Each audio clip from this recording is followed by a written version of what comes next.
Welcome back. Thank you. All right. Trying to move our start time back to 8 o'clock. So 8:10 is in the right direction. All right, my friends, we were learning about the laws of Chazara. And we learned about we learned the Gemara last week. And we learned the Ramah, the Machaber and the Ramah, and we started the Alter Rebbe as well. And basically, just to review, we were saying that if you want to satisfy all of the opinions in the Gemara, including the unresolved questions, you will have, I think we said 5 conditions, but let's just make sure. First of all, the Mishnah said that the flame has to be covered. Second of all, the Gemara said you have to have an intention to return it. Actually, it was a question of the Gemara. There were different versions of that teaching, but some said you have to have the intention to return it. And some said you also had to have kept it in your hands and not put it down on the ground. There was a question about putting it down on something that is not the ground, like a chair. And there was also a question if you're allowed to transfer the contents from one pot to another and then put the second pot back onto the fire. So did we get 5 yet? Cover the flame. Keep in mind, keep it in your hand. Don't transfer from pot to pot. That's 4. These are conditions for Chazara, to be able to return it to the stove. Another condition that the Machaber says, which is not explicit in the Gemara, but it goes without saying, is that it has to be fully cooked. Fully cooked. Because otherwise, that is a Torah transgression to cook something, basically. Fully cooked or edible? Fully cooked. Vendrosai or no? Fully cooked. How do we get beyond to that level? The way people decide, the way people consider it fully cooked. For example, Shulam in the night, Friday night, it could be ready. Could be. Some people make it ready before Shabbos comes in. Could be. Okay. The truth is, just for your information, there are opinions in the Rishonim that hold that once something is cooked k'maichel ben drusoi, we already apply the rule of ein bishul achar bishul. According to that opinion, once it's cooked, half cooked, or third cooked, however you define maichel ben drusoi, you could put it back as long as you fulfill the other conditions, because it's considered no problem. Just like if it's fully cooked and it's tasting better as it cooks more, mitztamek v'yafa loi, it's not considered bishul on Shabbos because it's already cooked. Ein bishul achar bishul. The change from the taste, the way it is now, to the way it's going to taste when it cooks for another 12 hours is not significant. It tastes better. Okay, it tastes better. That's not called bishul. So, in the same way, this opinion says once it's half cooked, it's already as good as fully cooked. Now, there are many Rishonim that hold that. The only one whose name comes to mind is the Rashba. But the Mishnah Berurah lists them in Shin Yud Ches, the 318, which is the main siman, by the way, about bishul. And there's quite a significant number of them. Nevertheless, the Machaber, paskins like the Rambam, and the Ramah, and the Alter Rebbe, and the Mishnah Berurah, everybody passes like the Rambam, who holds that until it's fully cooked, there is still a possibility to transgress a violation of cooking on Shabbos. So that is something that is worth mentioning. In other words, the fact is we don't go by those Rishonim, but they do exist, and maybe in a case of B'di'evid, maybe we can rely on them. But yeah, but I don't mean to do it when you're in a situation of need. I mean, if it's already done, maybe we can not forbid it. But yeah, we'll discuss it more when we get to 318. But I just thought I would mention that now. Okay. No. No. Maybe b'diavad. The Machaber, the Mishnah Berurah in Shin Yud Ches suggests that we could perhaps rely on it b'diavad. Never lachatchila, because it's a suffix d'oraisa. To put it back would be a suffix d'oraisa. And like I said, the Machaber Ramah, I mean, all the major poskim don't paskin like that. Ooh, I forgot. Condition number 6. I knew there were 7. I said 5 just to protect myself in case I couldn't remember. But there's actually 7. The next one is that has to still be hot. Has to still be hot. You want to put it back, it has to still be hot. Yad Soledet? Oh. Machloik is about Yad Soledet, by my friends. The Machaber holds that once it goes down to less than Yad Soledet boy, there is a prohibition to reheat it. Because here is the principle. This is a new principle, which we mentioned in passing, but I don't think we ever dwelled on it. I'll write it in my little worksheet that I'm working on now and didn't get a chance to email out, but I'll email it Mirz Hashem for tomorrow. And that is Yesh Bishul Achar Bishul Belach. And that means, gentlemen, what does it mean? What was it? Michael, help us out here. What does it mean? Yesh Bishul Achar Bishul Belach. So you can warm it. Lach is the light. What does lach mean? What does lach mean? Down, boil. No. Just you can boil the water. So you should. Yesh Bishul Achar Bishul Belach means that after you cook something liquid, if it cools down and you reheat it, that is a Torah violation of cooking. Yesh Bishul Achar Bishul is the principle. There is a transgression of cooking after cooking. The opposite of Yesh Bishul Achar Bishul Belach is Ein Bishul Achar Bishul B'Yavesh. Yes, you with me on that? Ein Bishul Achar Bishul B'Yavesh means what? Exactly. There is no prohibition to reheat something that is dry and fully cooked. Now, of course, you cannot reheat it in a way that resembles cooking, because that's a very serious problem, which is exactly what we're learning here. We're learning all these conditions of Chazara because if you don't keep the conditions, even if there's no Torah level of Bishul, but there is the rabbinic problem of Mechzik Mavashal. It looks like cooking. That's why you have to keep all these conditions. But if it's a situation that doesn't look like cooking, very simple example. If you want to reheat your dry piece of schnitzel, how do you define dry? We'll get to it later, but let's say we define it as dry. If you want to reheat it on top of a pot, instead of in an empty pot, you want to reheat it on top of a pot. Well, that's not a normal way to cook. So there, you don't have to keep these conditions. But is that because it's not really cooking, or is that because of a shinui? So as far as the fact that it's not really cooking, that takes care of the Torah violation of cooking. As far as the fact that that you're worried about mechzik that it looks like cooking, that's the rabbinic violation. Well, it doesn't look like cooking because when's the last time you cooked on top of a pot? So it Not a takes normal care thing. of, so it takes care of both. Takes care of both. Now, if you would take something that had liquid in it, depending on how we define liquid, but let's say it has liquid in it, so then we would apply the rule, Yesh Bishul Achar Bishul Belach. And therefore, besides the fact that it may look like cooking or it may not look like cooking, if you actually heat it up, that is Torah level cooking.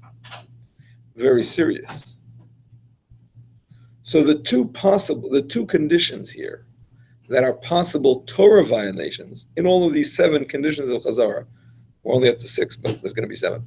And all of these 7 conditions of Chazara, the 2 possible ones that could lead to a Torah violation if they're not kept is, help me out, if it's liquid and it's cooled off, yes. And If it's even if it's cooked and it's cooled off, it's a temperature. yeah, issue. liquid not- and it's cooled off. That's what you just said. Liquid and it's cooled off. Can you repeat the question, please? The 2 conditions that if one does not keep concerning Chazara, they could be a Torah violation, could lead to doing a Torah violation if you don't keep them. Not fully cooked. Exactly, not fully cooked. Number 1 is not fully cooked. Put it back on, that's cooking. Number 2, if it cooled down and it was liquid, and now you're going to reheat it. Okay, now you asked about Yatzalet boy or not. So here's the thing, my friends, listen very carefully, because I'm not going to repeat it more than twice or 3 times. I mean, when we get to Shin Yud Ches, thank you. When we get to Shin Yud Ches, we'll discuss it at greater length, 318. But here it just comes in by the way. Even though I said yesh bishalach bishal balach, there is a machloikis rishonim about that. All right? The Rambam is of the opinion that ein bishal achar bishal at all. There is no way you can cook something once it's been cooked, liquid or solid. Which is why, if you are a Yemenite, who to this day, I understand, follow the Rambam's opinion, and my friend tells me, gets up Shabbos morning, he takes his soup out of the fridge, and he puts it on the blech. Probably puts an upside down pot or something in between, so it shouldn't look like cooking. I never asked him, but I assume he does something like that. And that's it, he's got hot soup for lunch. Who wants hot soup for lunch is another question, but he has hot soup for lunch. So that's the opinion of the Rambam. The opinion of Rashi, on the other hand, is that yesh b'shalach b'shal balach, and that's how the Mechaber paskins. However, the Ramah in Shin Yud Ches brings a bit of a compromised position.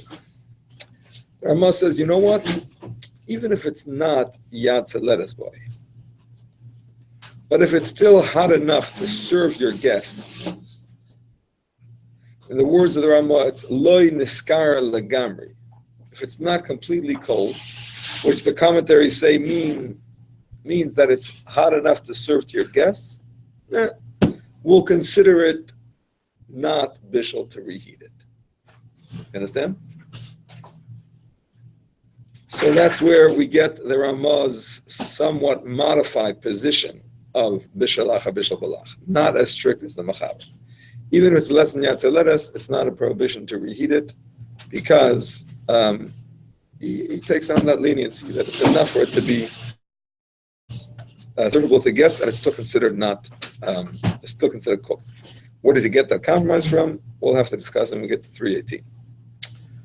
Okay, now this condition that it has to be still hot. We're still in laws of Chazara. In the Mechaber, we're in Sif Beis. I don't think we finished it yet. In the Alter Rebbe,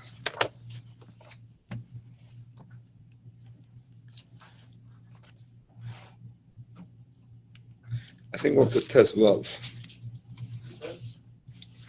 You Tes, really?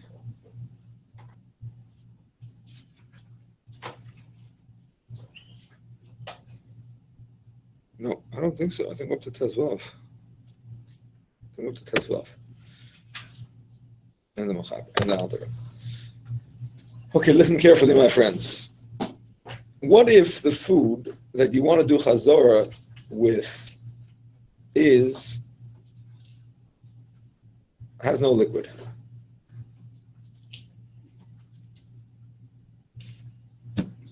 Dry. It's cooked. Cooked and dry. However you define dry, which we'll get to when we do 318. That's the schnitzel that we were talking about. Let's say the schnitzel. You want to take it off and you want to put it back. and in between, lo and behold, it cooled off. Is there a problem to return it or not? Because if you say that the only reason why you can't return it when it's cooled off is because it's actually bishul, well, here it's dry. And there is no bishul when something is dry, once it's fully cooked. So you should be allowed to put it back. That is the opinion, my friends, of the Vilna Gaon. That the only reason we have this condition that it has to be hot is if it's liquid, and therefore if it's not hot, it's going to be a problem of bishul. However, the Magen Avram says differently. The Magen Avram says that if it is not hot, so then it is like a new shehiyah. It's like you're starting something new. And this, my friends, is really the main issue with all of the conditions of Chazara. All of the conditions of Chazara are revolving around this question, that it should not look like a new shehiyah, because you're definitely not allowed to do a new shehiyah on Shabbos. It has to be a continuation. A new shehiyah looks like cooking. Come to your kitchen, let's get started, let's do something, let's put something up, right? Direct fire has two problems. What do you mean? Yeah, that's something else. That's something else. That, there's two reasons why the fire has to be covered. Two reasons. One reason is, like we're saying, that it shouldn't look like you're cooking in a normal way. That's part of it. You have to cover the fire so it shouldn't look like you're cooking in a normal way. People don't cook with a covered fire. You are. Oh, that looks less like an act of cooking. That's number one. Number two is the issue of shema yechata begecholim, that you might stoke the coals. Now, normally, we're only concerned with shema yechata begecholim, according to Chananya, if it's less than half cooked. And even according to the Chachamim, we're only concerned with the mistamik v'yafalai. When it comes to returning it on Shabbos, then we're concerned even if it's fully cooked. Even if it's mistamik or raloi, because on Shabbos, when you're actually doing the act of putting it back, and you obviously want it to be hot, maybe you're not going to find it hot enough. Obviously, you want it hot. Even though it's mistamik raloi, it's more important to you that it should be hot, even though it's burning a little bit, right? Otherwise, you wouldn't put it back. So at that moment, we're more concerned about a chitui than when you just left it on from before Shabbos and it's just sitting there. So there's two issues, which is why it has to be both mefsek and mevashal. I think that's the Ram, and then other Rishonim hold that it's about shema yechata, that you might stoke it.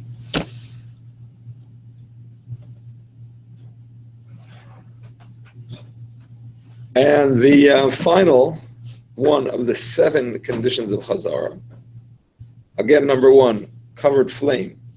Number 2, have the intention to return it. Number 3, keep it in your hand. Number 4, don't switch it from one pot to the other. And those 3, by the way, there's opinions. Some say you need to keep them, some say you don't. We'll get back into that soon. Number 4, fully cooked. Number 5, still hot. Sorry. Number 6, still hot. Am I right? To what temperature? No? Yeah, it's a lettuce according to the Machaber.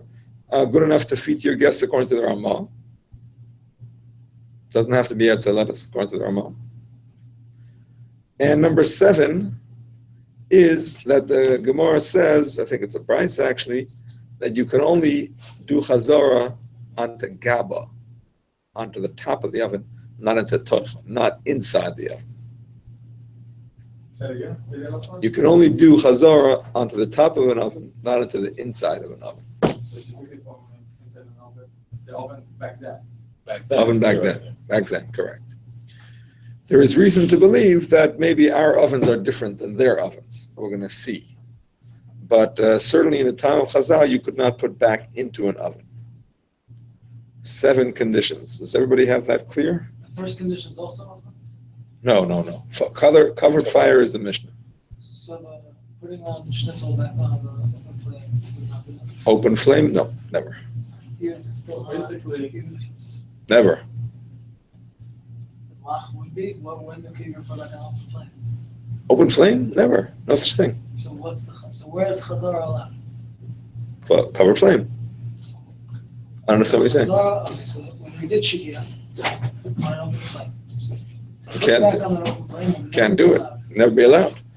Ever. Now it could be that you could cover that flame on Shabbos. That could be, No, we mentioned it. We mentioned in the past that you could put a blech on Shabbos. Allowed. You're allowed to, as long as it's not going to get red hot. You can't make a metal red hot on Shabbos because that's considered like mavir. That's like igniting. But if you put it on and it's not so hot that it's going to get red hot, most poskim allow it. The Chazan Ish says not. Chazan Ish says since making it red hot is asam d'oraisa, so heating it up is still asam d'rabban, or something like that. It's hard to understand this for. But that's the Chazan Ish. But others say most poskim hold you could put a blech on Shabbos. Now in those days they didn't have blechs; they would cover with ashes. Ashes are muktzah, so it's basically it was either covered before Shabbos or not.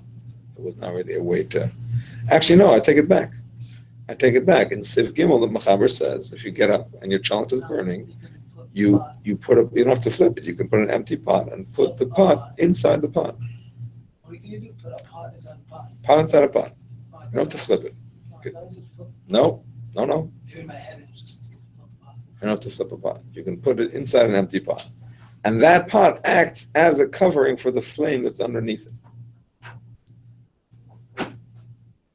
So basically, when it comes to tunnel, there's regardless if it's kosher or not kosher, you cannot put it back.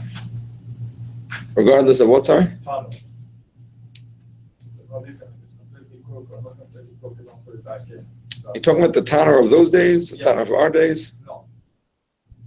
Tanner of those days, you can't even put on top of it. Because the Tanner of those days, even a covered fire. Go inside. No, the Tanner you could cook on top of it too. So the tunnel don't be in my hand. The Tanner has a separate problem that even a covered fire is like an open fire because it's so hot. But even a kira, where you could cover the flame and it's considered covered, you could only put on top of it, not inside of it. The kira had the option to put inside of it too, but you could never do chazara into the kira. But the kira, the cookman is depends on what kind of burning material there, no? No, the kupach depends. The kira is the same.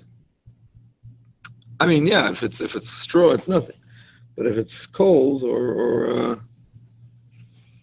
wood or anything like that, then you have these rules. It has to be covered, and you can't put it on top, only inside. Sorry, you can't put it inside, only on top. So kira, cookman is on top. No, from before Shabbos, you could put it in. So. Chazara is only on top, correct? So how do you do that again with the schnitzel? I didn't understand. When the schnitzel is ready and you take it off, how can you put it back on so that it's So again, this is all talking about if you're putting it back onto a place where it would cook under regular circumstances. If you're putting it on top of a pot, none of these issues apply. on top of the lid? On top of the lid, no, you don't need conditions of chazara because that's not a normal way to cook. But if you're putting it in a normal way, in a pan or whatever, let's say it's in a pan, you took the pan off, and you want to put it back in the same pan. So you have to keep these conditions, of all the conditions that we just mentioned. Well, then unfortunately, you can't put it back. Why not? The schnitzel. Let's say the schnitzel, it's fully cooked and it's in the pan. Now you take it out. Let's say you take it, right? You want to put it back. You're not allowed to put it back in the pan. Why not? Because then, right, No, if the pan is still, if the pan's on the fire or something? Yeah, the pan. If my head's on the fire. Why not? Oh, you mean because you didn't intend to put it back? Is that what you mean? Which condition are you missing? Because might start cooking. It might start cooking again. You're not allowed to cook. If it cooled down, you're talking about? If it cooled down? Correct, cool down. Okay. If it cooled down, And the schnitzel may cook again. if it cooled down, there is definitely no issue of actual cooking. Because anything that is dry, if we define schnitzel as dry, anything that is dry and fully cooked, there is no issue of cooking on Shabbos. Ein bishul acha bishul beyavish. Anything dry, there's no prohibition to reheat it by Torah law.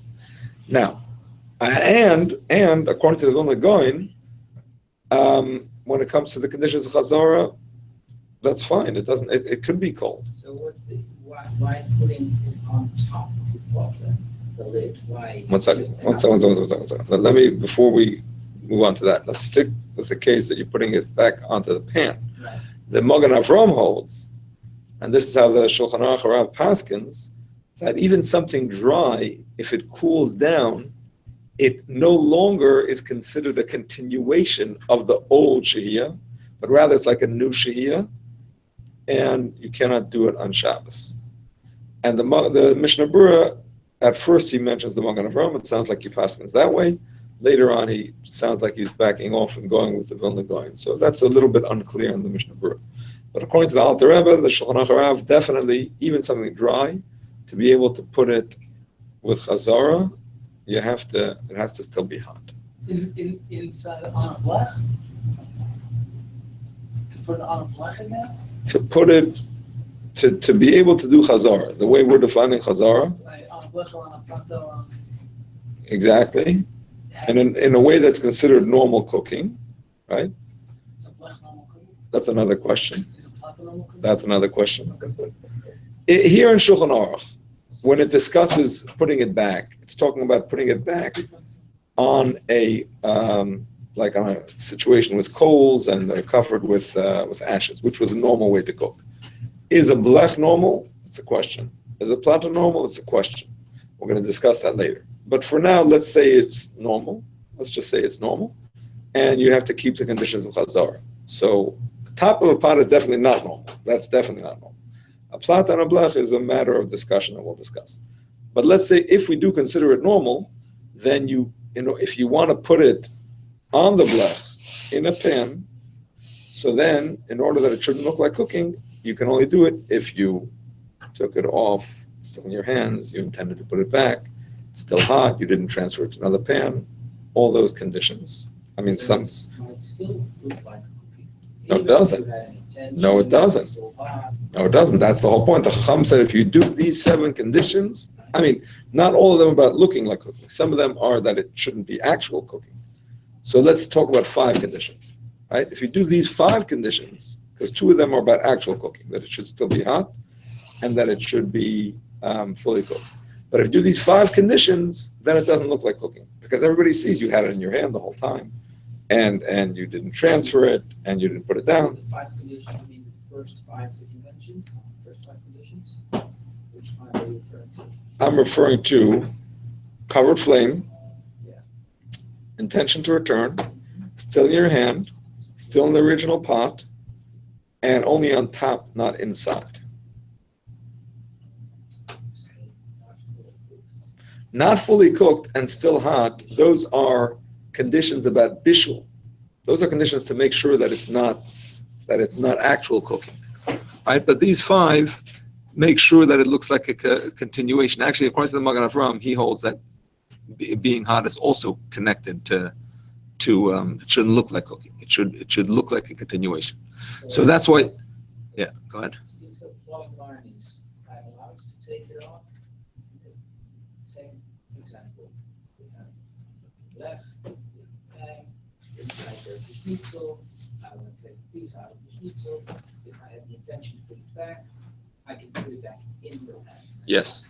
If it's still hot, If it's yes. still hot, it's not considered cooking. No.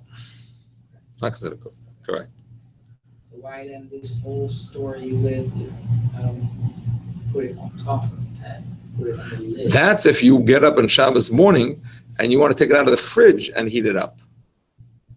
Obviously, you don't have any of these conditions. It's cold. It's not in your hand. All of these things. Oh, so now you can't put it into a place that is normally used for cooking because it will look like cooking.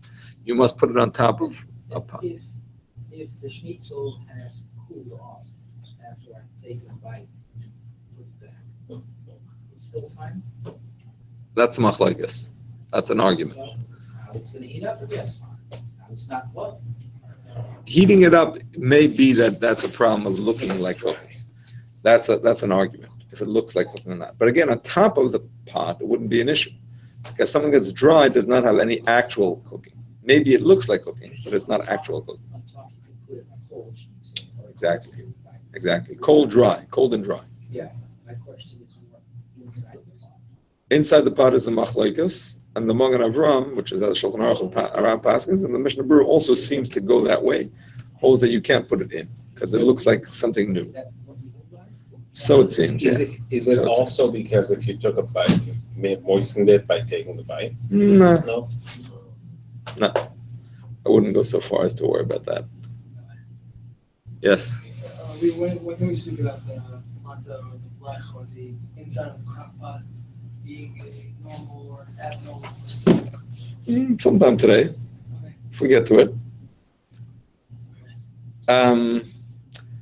I just wanted to address the question Ronnie asked last week, even though we didn't get to it yet in the Shulchan Aruch, but there is a halacha about adding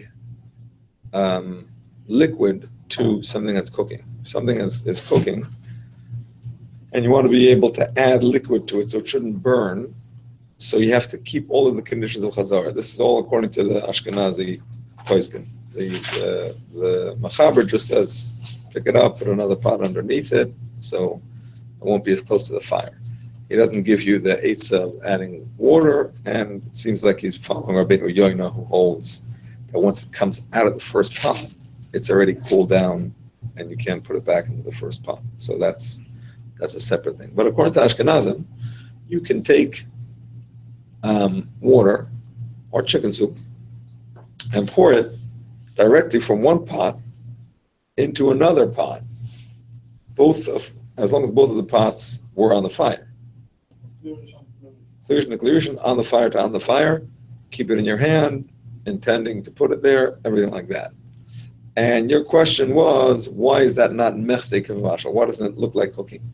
When we know that you're not allowed to stir a pot on the fire because of mechsei kavashal. I know you had a question about that. We'll deal with it another time. This is really a Shin Yud Ches issue. The whole thing of stirring is discussed in Shin Yud Ches. But there it says that if you stir it, according to some poskim, it's considered like mechsei kavashal. And why over here do we not say adding water to the pot, to a cooking pot looks like bishul? And the answer is simple. Because you're keeping the conditions of Chazara. That's the answer. Meaning to say, of course, adding water to a pot looks like bishul. But over here, you're keeping the conditions of Chazara. Meaning to say, you're taking it from the fire, holding it in your hands, not putting it down, intending to put it back. You understand?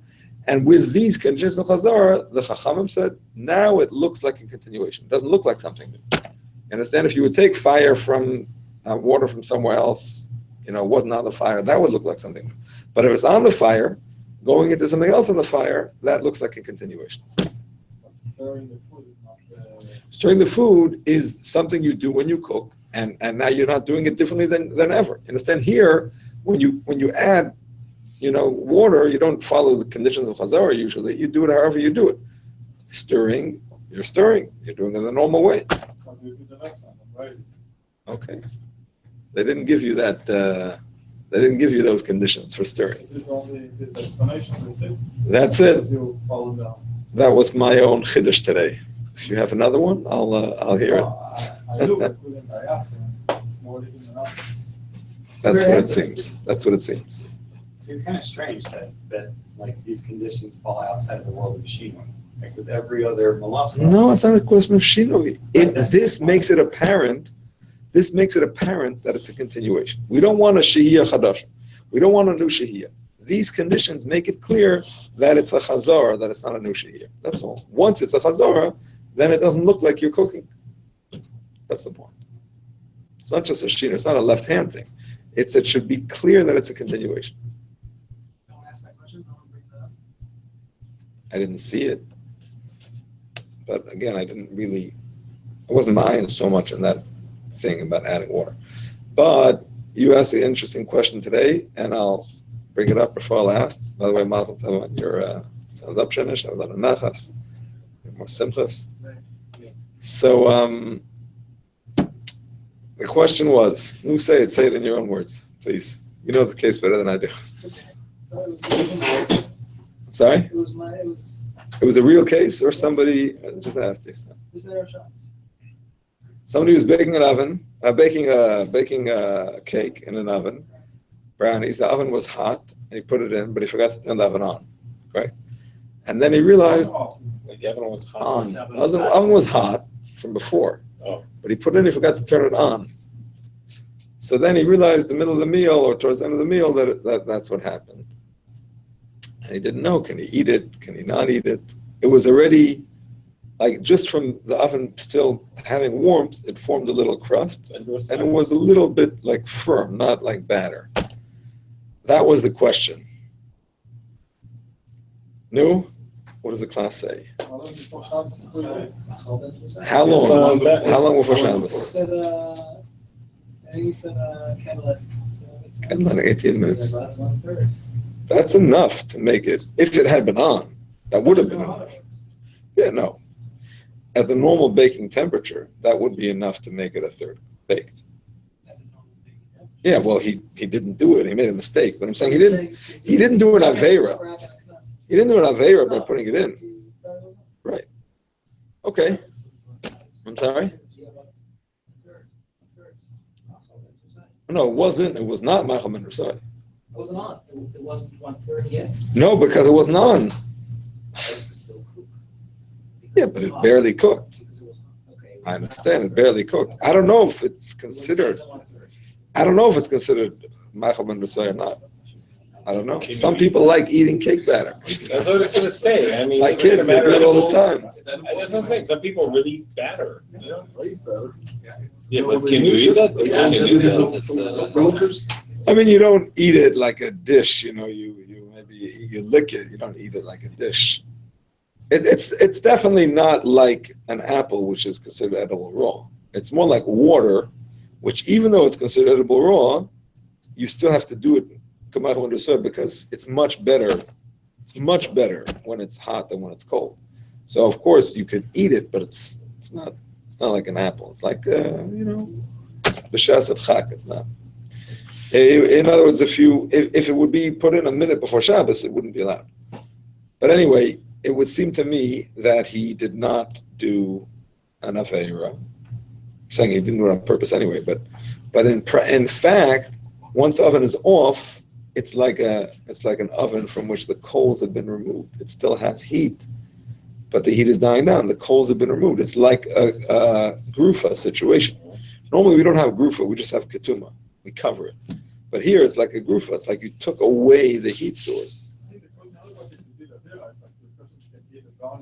I understand. If he didn't do an aveira, well, of course you can eat it. He didn't do anything wrong. He didn't think he was doing anything wrong, and he didn't do anything wrong. So why not? And then there's another possibility, which I said, but I'm not sure about it, is do we punish somebody if they would do a forbidden shehiyah, but if it would not successfully reach Machal Ben Rasai, would we punish them and say you can't eat it? Or would we say nothing was accomplished, so you may as well eat it? Same thing. There's nothing. Exactly. That's possible also, that if it's not Machal Ben Rasai, that it's mutter anyway. Just like when it's fully cooked, even though it got better, but you can still eat it, even though it was a forbidden shehiyah. Let's say, according to the Chachamim, right, that you can't do a shehiyah unless it's stamach raleh. So stamach yafaleh is not allowed. But if you did it, the Mechaber says, but yeah, but you could eat it, because that change in taste is not significant enough to make it forbidden. No, it's whatever. So it's not considered a benefit. So I wonder if that's considered a benefit. If it wasn't edible before and it's still not edible, or at least it wasn't edible as a cake before and it's still not a cake. That's another thing to think about. All right, my friends. I think to give a real answer, you have to bring piece of the brown and some. Edible was also subjective. That's good. Some person, one person said, okay, fine, I'll eat it. The meat's fine. But the other person is not really good. That's true. So, That's true. But the person who says, I'll eat it, it's fine, he is Ben Drusai. right. He's Ben Drusai. If a person can say that, then that means it's Ben Drusai. That's what it would say. You put it right in at lift bench time, right? 15 minutes. Right? The big brownies is only 24, 25, 27 minutes. Exactly. So that More than is a third, it's more than half. It's exactly. Exactly. That's what I said. He didn't do anything wrong. He didn't do it. Except for forgetting to turn it on. Almost fully cooked. Except for forgetting to turn it on, he didn't do anything wrong. ask you regarding this specific case? Yes. It shouldn't be like easy to a man to eat it as a woman. For a woman, basically, she likes candles and Shabbos, and this actually being baked during Shabbos. Not during the 18 minutes. If she likes candles, for her it's Shabbos already, and the 18 minutes, so she eating something actually baked during Shabbos for her. No? Should be a difference between a man and a woman if they're allowed to eat it, in this case?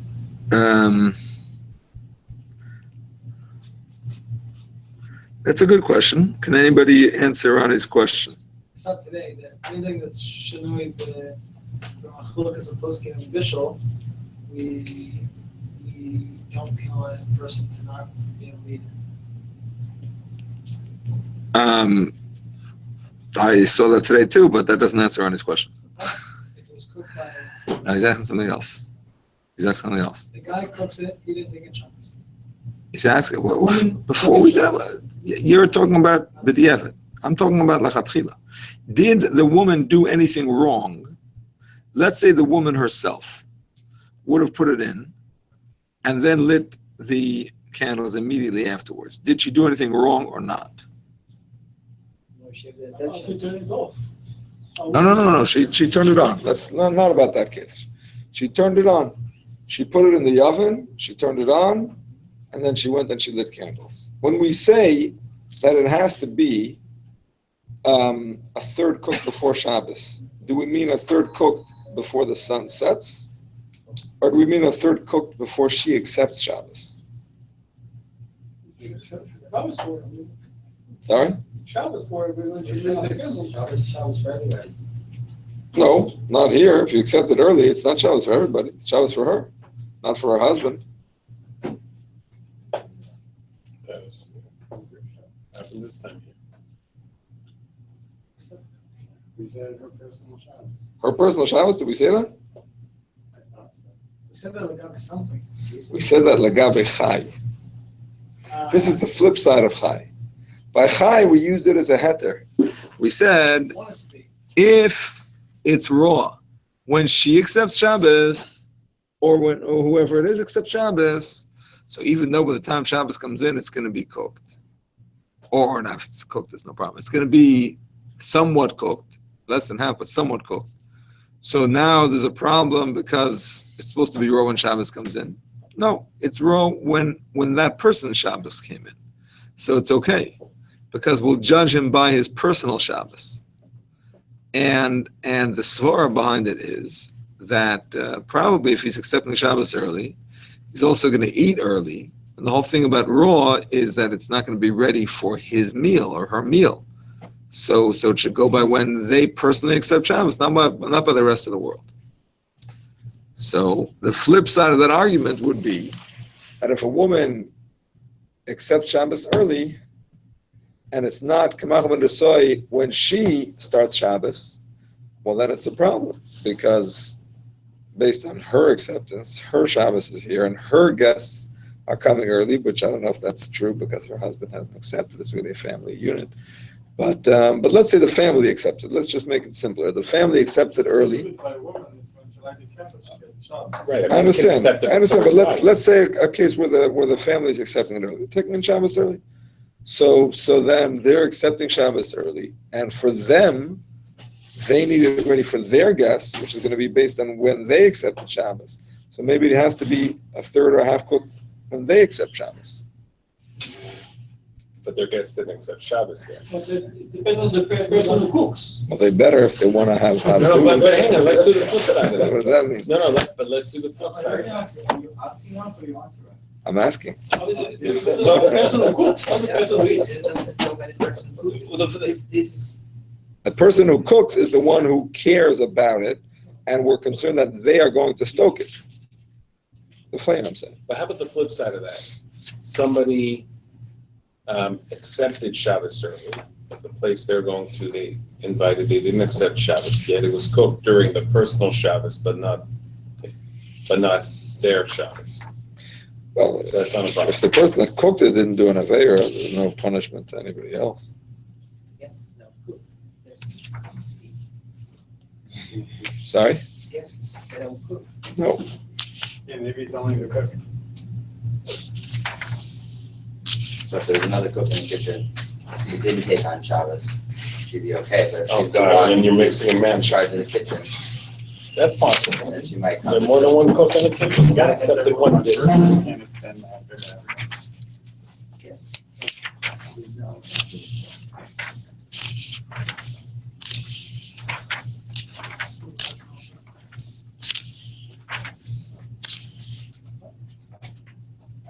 The person that took you in there.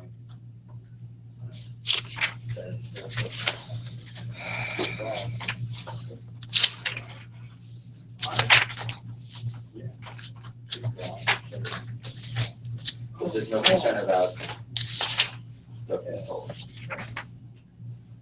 But if there's somebody else who hasn't taken on Is that what I was Shabbos, asking? If it's a case of raw and then she took in Shabbos? No, we discussed it already. I'm talking about on the contrary. 10% cook. Exactly.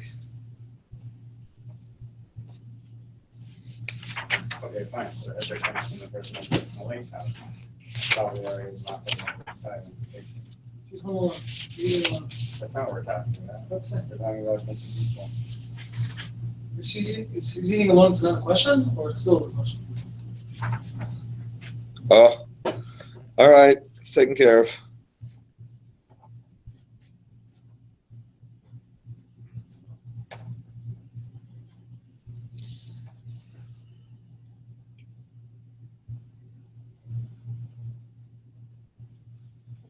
Here it is. Farkash brings the Magen Avraham, who says clearly that it goes by the nighttime. Mutter lahadbik pas b'tanur samach leborchu. Magen Avraham is actually bringing Rashi and the Ran. You're allowed to put bread in the oven close to Borchu, which is when they accept the Shabbos. Im yeshus b'yem shikmu p'nei kodim shetechshach. As long as it's time by day, by physical daylight, that it'll get a crust before it gets dark. We're not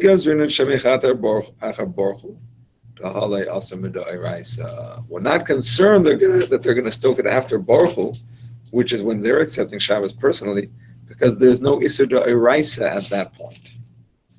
The concept of adding to the Shabbos is only the Rabbanon. Now the truth is there are places that say it's D'Oraisa. He continues and says, nevertheless, that's only a few minutes before Shabbos. A few minutes before Shabbos, some places can say it's the D'Oraisa. But more than that, it's definitely the Rabbanon. And therefore he says, it's like Xer. To say that they're going to stoke it during that time is Xer. And it's only the Rabbanon, so it's Xer. And once the actual Shabbos comes in, it's already going to be half cooked. The guests are already on the way, okay, but the Chachamim made a decree, it should be half cooked when Shabbos comes in, that's it. So the wife can eat it or not? Yeah. The wife can even do it. She can do it l'chatchila. Isn't that a shlosh something else?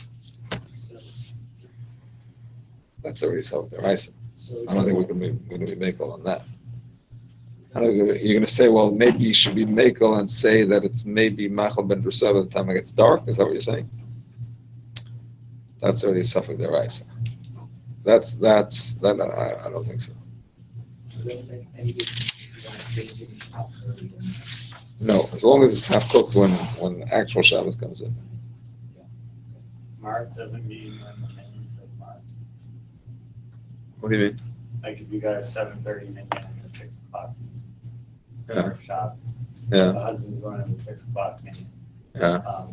Does her Shabbos start? Does the family Shabbos start? Does that mean it says Baruch? That's a machlokes.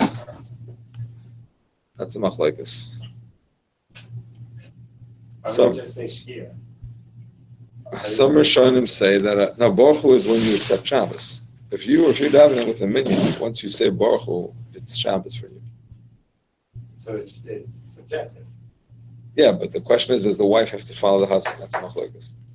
Some say the wife has to accept it when the husband accepts it, or before, not after.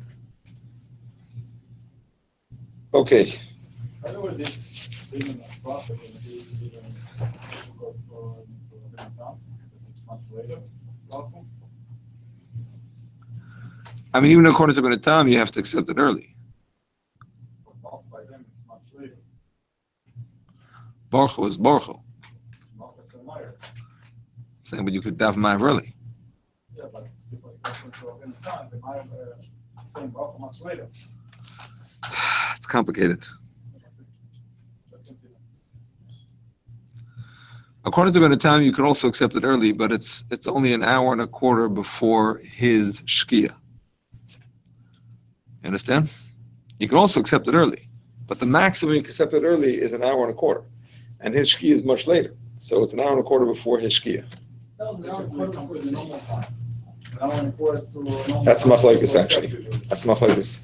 According to the Gaonim, it's from shkia. According to the Magen Avram, who goes like Rabbeinu Tam, it's from Tzeis. You're right. So according to Rabbeinu Tam, it's an hour and a quarter from Tzeis. Saying if you're going like Rabbeinu Tam, it's an hour and a quarter from Tzeis.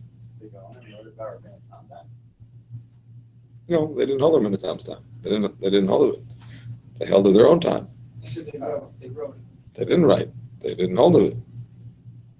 The Gaonim are the ones who hold whatever. It's a whole nother discussion. The Gaonim were before the Rosh, before the Rosh. Yeah, and they held that it's measured from shkia that we see, not some shkia later on in the sky like a Tam. I know that even nowadays the calendars hold, but the calendars have the flag of mincha from Tzeis. No, definitely not. Okay. Look it up. You'll see. Definitely not. Okay.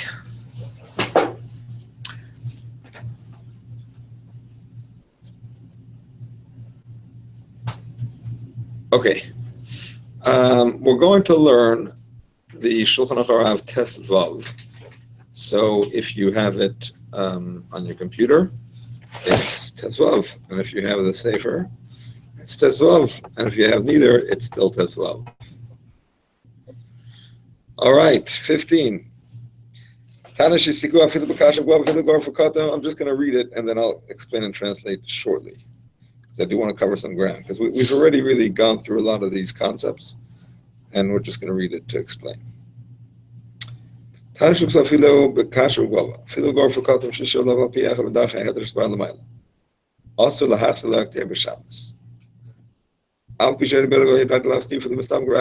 ועדין לקובר שסיכלו בגפס ועצם לפי שדינים כקירה שהוסקה בגפס ועצם ואין הגרבו כתומה שאז לאחסלה בשעה סולניה זהר שמייחד במקחולם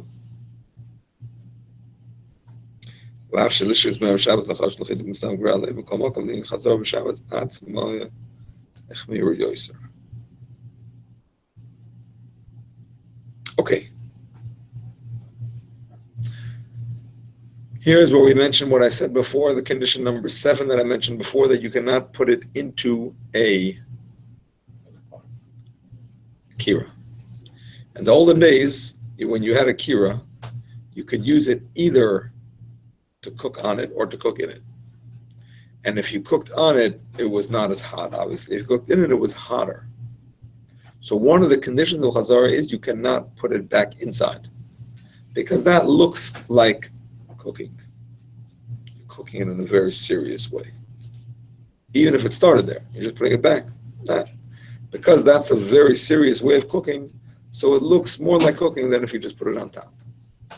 That's the first issue that he says in Tesvav. The second issue is if it's a kupach that was heated with a strong fuel, so then it's considered an uncovered flame. Like we said before, kupach is like a tanner if it's heated with a strong fuel, and therefore you can't put back into it or on it for that matter because it's considered an uncovered flame. Okay, let's just pause for a minute and discuss our ovens of today. Our ovens of today do not, it would seem, fall into the category of Tesvav. You know what, we have to learn further, because they fall into the category, perhaps, of Yud Zayin, of 17. So let's read it first. It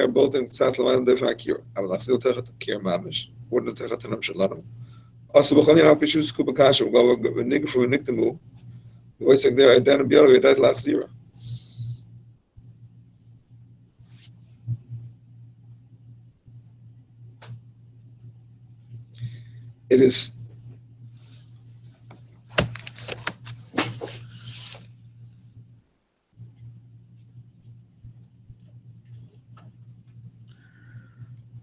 Okay, again, all of the above is when you're turning it on the top and the sides of the pot will stick out above the walls of the kira.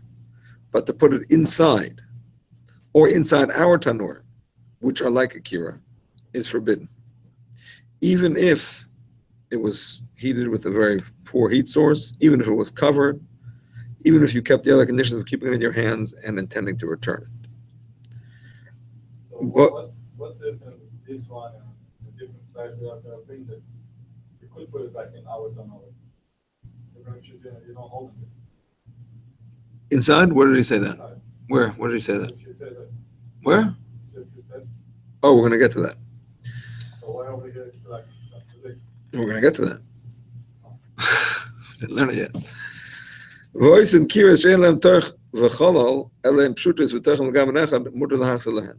Now, if you have a kira that is open and flat, there is no inside and outside, then you can do chazara. Okay.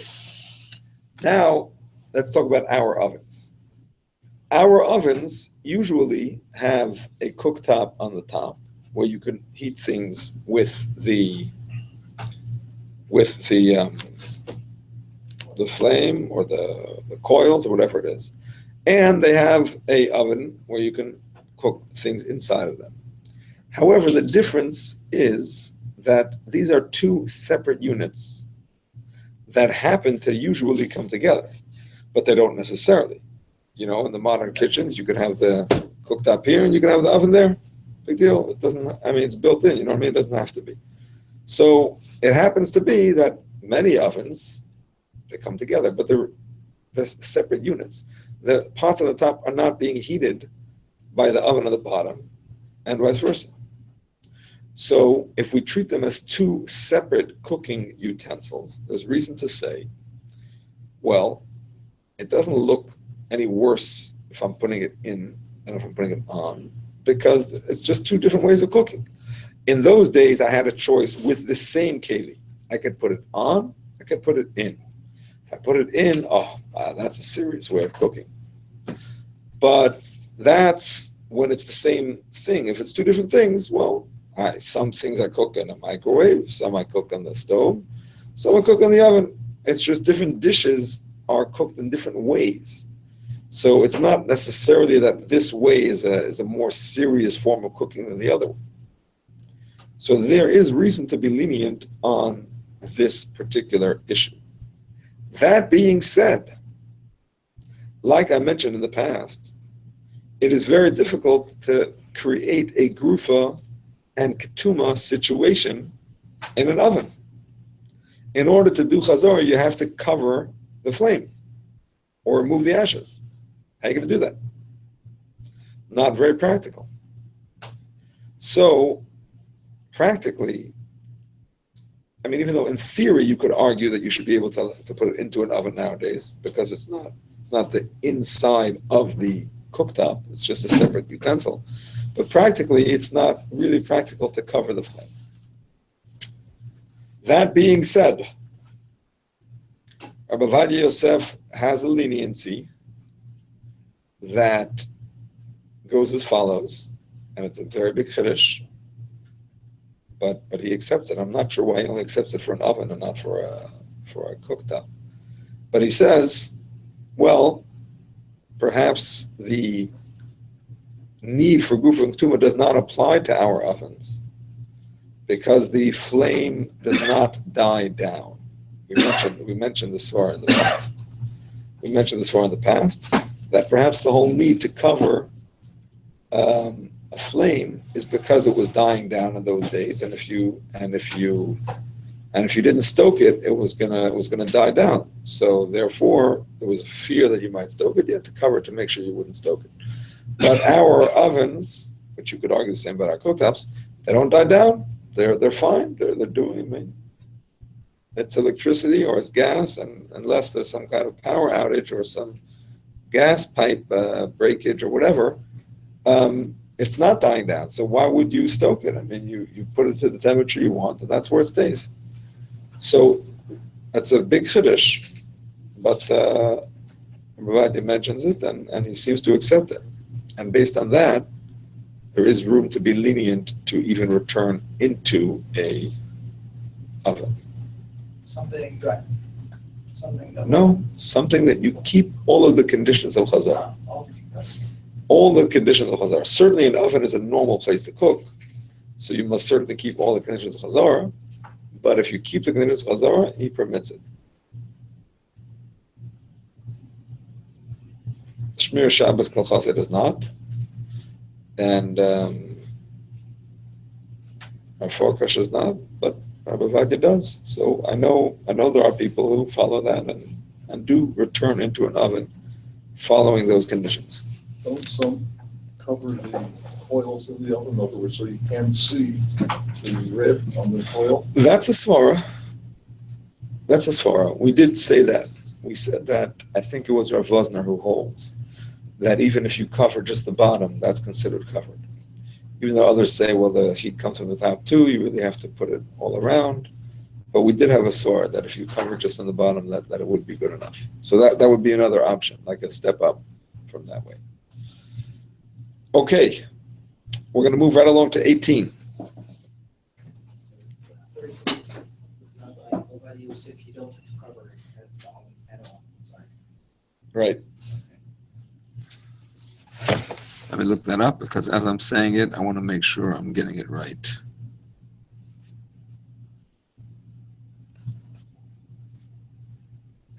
Who's holding them supposed to cover the oven? Nobody holds it to cover the oven.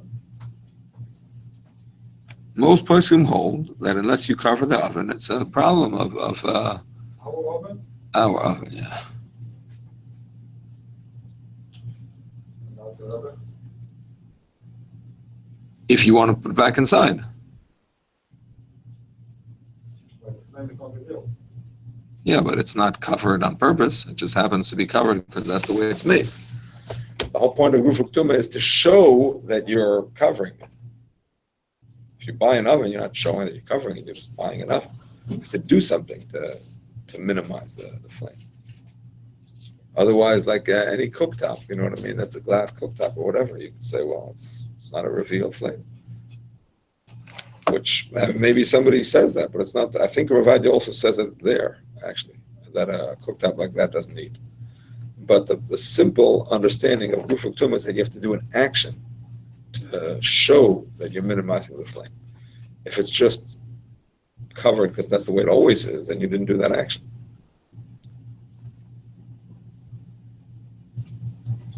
Let me just bring it up here and make sure I'm getting it right. What if you have a gas stove and you go to the store to buy a glass top oven, dafka, to have a covered flame?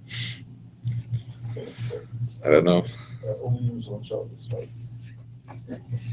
Because it's there, I use it also during the week. I paid attention.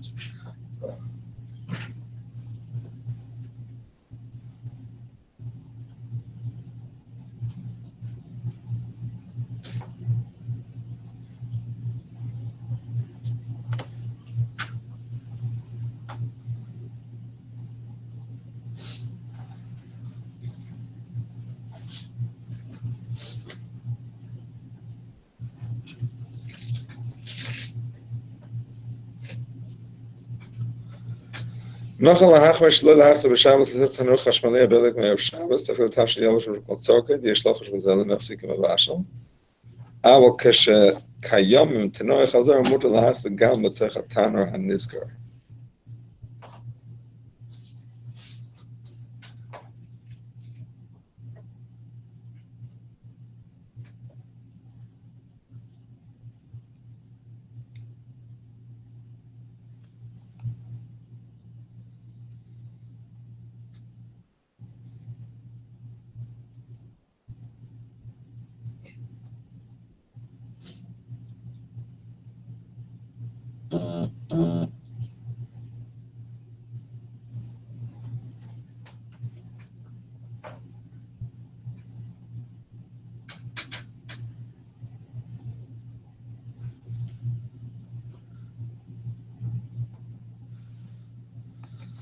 Okay, let's continue.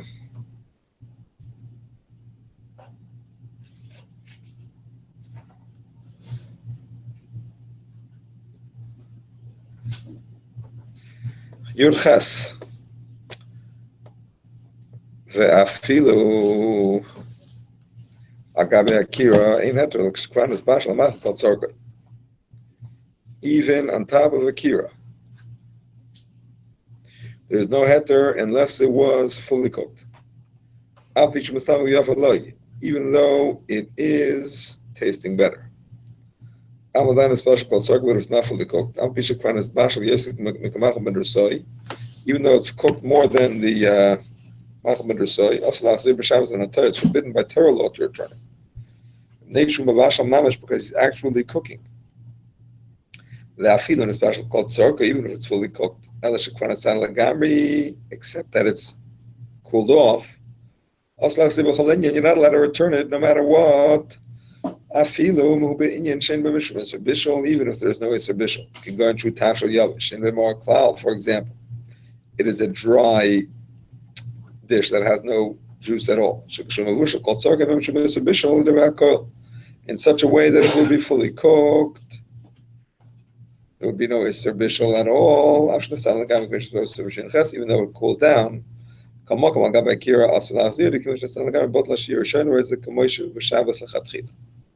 is what we mentioned with the Magen Avraham. When something is cooled down, even if there is no Isser of Bishul, it looks like a new Shehiyah. And therefore you cannot put it back. It defines cool down. That you wouldn't serve it to your guests at that stage. Saying a food that is not supposed to be served hot, if it's too cold to serve it to your guests, you'd be embarrassed to serve it to your guests. That's how we define it. Okay, and this is an appropriate time to bring up a little bit of a controversy between Reb Shlomo Zalman Auerbach and Reb Moshe Feinstein. I must say that I was not ma'ayin. I did not look into the details of the controversy. I just happened to be reading the Shemir Shabbos today, and I came across Reb Shlomo Zalman's opinion. And I remember Moshe's opinion from the last time we learned this. Reb Shlomo Zalman says, talking about a bushel called tzorka, it has to be fully cooked.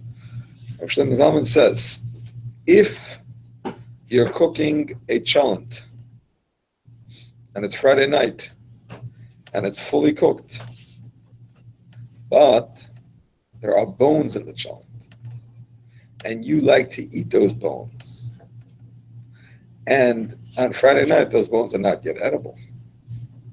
When they cook, and it cooks, and it cooks, and it cooks until Shabbos afternoon, those bones get so soft, you can just eat them down. Chop them. Eat the bone. The bone. I'm talking about a chicken bone. Not a beef bone. I don't think you'll be able to eat a chicken bone. Yeah. The marrow is different. You don't eat the bone, you eat the marrow, which that you could eat already Friday night. That's not gonna. I'm talking about the chicken bones. Nobody eats chicken bones from a cholent? No. Does anybody make a chicken cholent? Let's start with that question. You do? Sometimes. No, the bones, they're good? They get soft. Machaya. Nobody knows what I'm talking about. Soft that you can eat? Absolutely. Totally soft. You can't give it to a dog because it's too soft. What does the dog care? You like beef bones to a dog. You shouldn't give a dog chicken bones. Oh, that's if it's not from your cholent. Yeah, If it's from your cholent, then yeah. Yeah, in general, yes. So the point is, Reb Shlomo Zalman says. So part of it isn't fully cooked, depending on. Exactly. Reb Shlomo Zalman says if you take that cholent off the fire on Friday night, you can't put it back. You're stuck. But that's subjective. Unless you take the bones out, of course. But that's subjective, though. That's if you're someone that eats the Someone bones. that eats the bones. Someone that But eats they the can bones. still be in there if you're not going to eat them. So That there's a we'll kavanah discuss. aspect in there. That we'll discuss. Reb Moshe Feinstein says bones are not food, and he proves it from different sources in the Gemara. So he says just because you're a crazy guy that eats bones, it's not going to change it that it's not food. With pig bones, it's not considered food. So Yeah. Yeah, but the marrow is considered food. But And don't they follow that in Israel? With that, like the rabbanut, with the bones not being meat, so there's no ester. I don't think so. No. Gelatin. Gelatin? No, they don't use kosher. They don't use that kind of gelatin in Israel. I never heard that. There is such an opinion, but I don't think it's accepted in the kashrus agencies. I don't think so. Not that I know. Okay, so the point is that so Moshe says Batla Daita Esel Kol Adam. His opinion is nullified compared to the normal opinion of the rest of humanity. Chicken bones are not food, and just because you plan to eat them doesn't make them food, and therefore you can put it back. Shlomo Zalman says no, even though it's not food for normal people. Not the marrow. No, the bone itself. Marrow is food. Marrow is food. The marrow is food. Marrow is food. Yeah. Bone is I'll be a loss on the whether marrow. it's food. The outside. The outside bone, yeah. So anyway, Shlomo Zalman maintains that no, if you're going to eat it, your machshava makes it considered food for you, even though it's not food for Yeah, anybody but else. what if you're the only one in a group or in a family that eats it? Well, you certainly can't put it back. Right. Can somebody But else what put if it someone back? else puts I'm it not sure. back? That I'm not sure. Or you let it, is you let someone else put it back? Also not sure. The logic would be that somebody else could put it back, because for him and for most of the world, it's not cooking. The logic would also be that if for you it is, you can't make somebody a shaliach to do it for you. That's what it would seem. But what if they knew that for him? Unless they're doing it for themselves, Is there a actually. I no- just realized. Yeah, but is there, Not but, doing it for you. They want shalom. but is there a knowledge requirement? What do you mean? If they knew that this guy eats bones, then are they somehow prohibited from putting it back? I don't think so, considering that most of the world does not. So I don't think so. I think it's just for the person that does. So it would seem, but like I mentioned, I did not look into this at great details. So I'm just mentioning it in passing. So who would end up asking him? I mean, personally, I think it's a chashash deraisa. So it's better to be strict. Like Like Reb Shlomo Zalman. All right, my friends, here we come to a very significant leniency, which is none other than the Ran, and it is mentioned in the Ramah himself. You know what? Let's just take a little break from the Alter Rebbe. Go back to the Ramah. Chicken bones. Go ahead. Okay, so because how long does it take for the chicken bones to be out? I don't know. 20 hours. Let's say 12 hours, just for argument's sake, but I honestly don't know. It's a really long time to be mothballed, so, yeah. And it's not raw right away, so is that time frame of it being from 1% to 49% a lot bigger that prevents like a chicken soup from being put on the stove?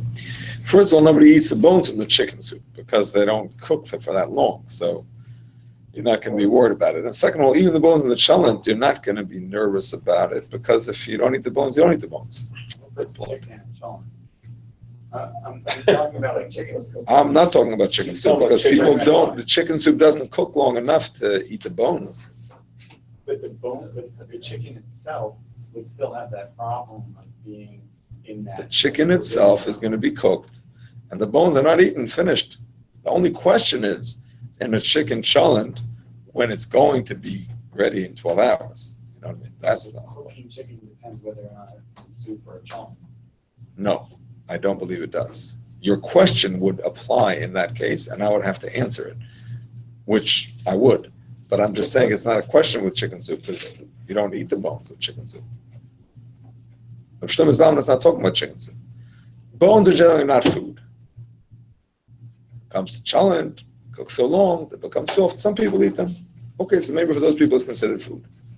Now, if you were to ask me about Michael ben Rosoy with a chicken chalent, I would say, listen, the bones are a very small detail of the chalent. You're not nervous about the chalent getting ready because the bones aren't ready. The chalent is considered ready when it's half cooked, even though those bones are totally not edible. You see what I'm saying? Okay. Yeah, I looked So it you up. You can. anticipate eating that chicken soup, but, you don't want to keep it for 12 hours. So No, it wouldn't even be a question. unless you're making bone broth, which is one of the new Michigassen. You can do it. But Just look it up. You can eat chicken bones that way. if you make bone broth, Says you could cook them for a long time in water to extract much of their collagen so that they're edible. Right. But yeah, but even then, that wouldn't be the main objective of your chicken soup. The main objective is a soup. So once the soup is half cooked, the fact that the bones are not half cooked, I don't think would be an issue. Can you call it the batul shishim? And say, well, it's such a small part, 59% is. First of all, I don't know if it's batul b'shishim.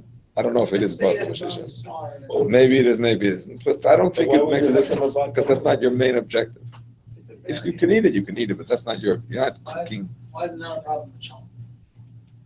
because that's not your main objective. Your main objective is shalom. The whole Say you point. love bones. Yeah, but you're not going to be nervous about it. The whole point is Shema Just make it Yechada. bone It's not shalom. ready. I want guests are coming. It's not ready. What am I going to do? That's not going to. It's not going to be a worry. If it's ready, it's ready. It's a bonus. It's not. Planning on having a Shabbos lunch, bone broth, then it could be an issue.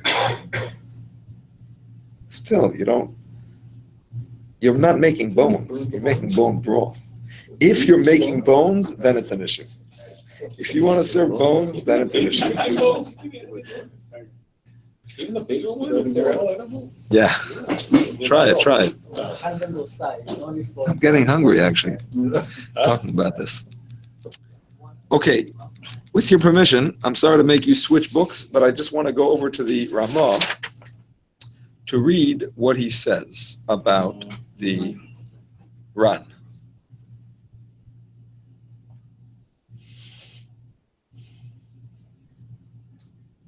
The Yeshoimer, we're in Siv Beis, and it's about the fourth line of the Ramah.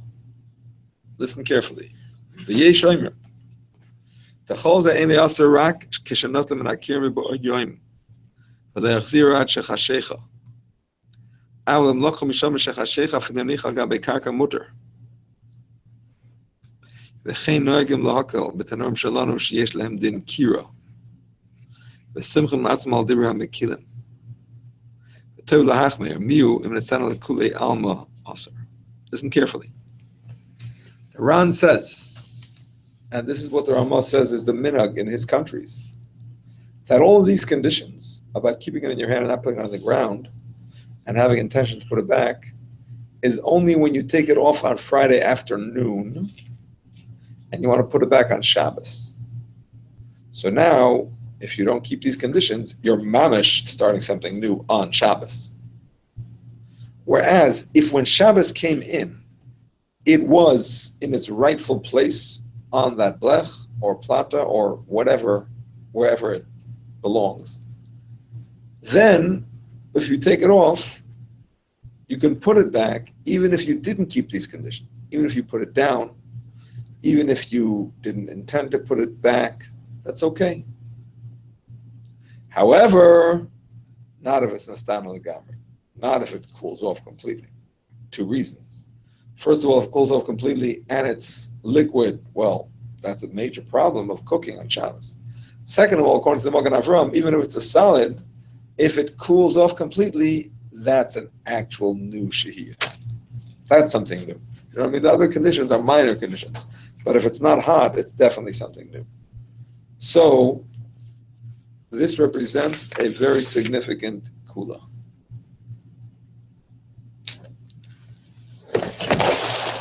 The Alter Rebbe expands on this kula as follows. Yutes.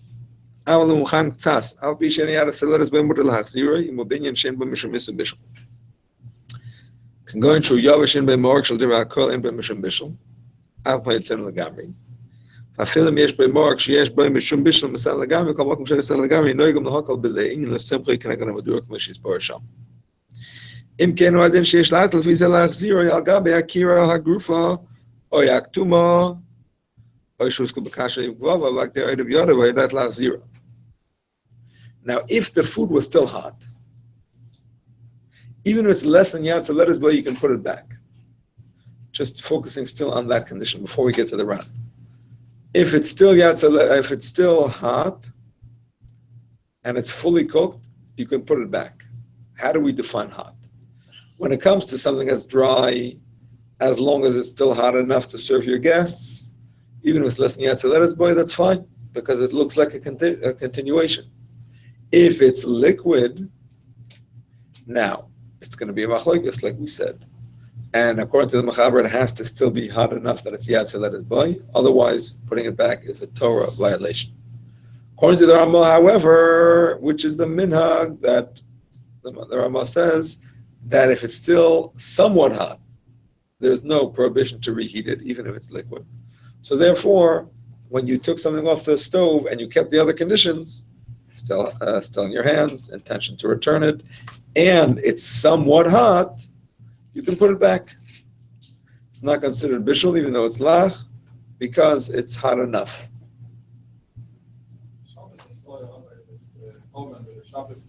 Yeah. No.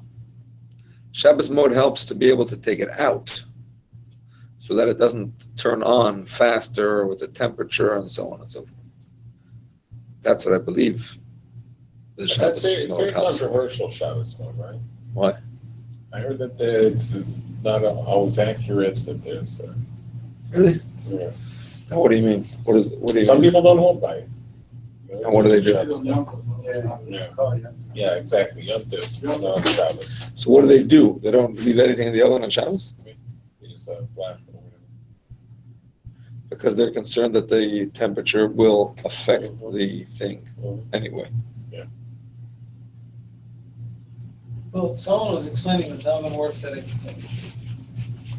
goes 5 degrees or 10 degrees up or down, just keeps that going. So I guess that logic would go if you leave the door open, so it's gonna turn back on to the same temperature. Meaning it keeps it at 220. No, that's a thermostat. I thought this whole thing is that it's a constant flow of air. That's what I thought. That's what I thought the Shabbos mode is. That it's set to go every, let's say, 10 minutes, on, off, you know what I mean? Instead of, Shut off. sorry? It's not that it just doesn't shut off, it's just on for like 8 hours before they shut off. Oh, that's another thing. That's another issue. That's another issue, yeah. That's the automatic shut off. No, it can be set for 48 hours. Yeah. 3 days, whatever. You Yeah. bypass you deactivate the it's automatic shut off. That's another aspect of it. So what if people have, they're using the oven on Shabbos, but they have 2 pans, one inside, one on the outside, but they want to reach one that's more deep. They have to pull the ones that on the front to reach one in the back. They're allowed to put the one on the front back on the shelf. Ouch. And use it I was later. gonna ask that also. They use it later during the meal, whatever, but they cannot reach unless they pull, let's say, they put first the fish and then the meat. They have to put the meat and reach the chicken and put the meat back on. It's considered a lot.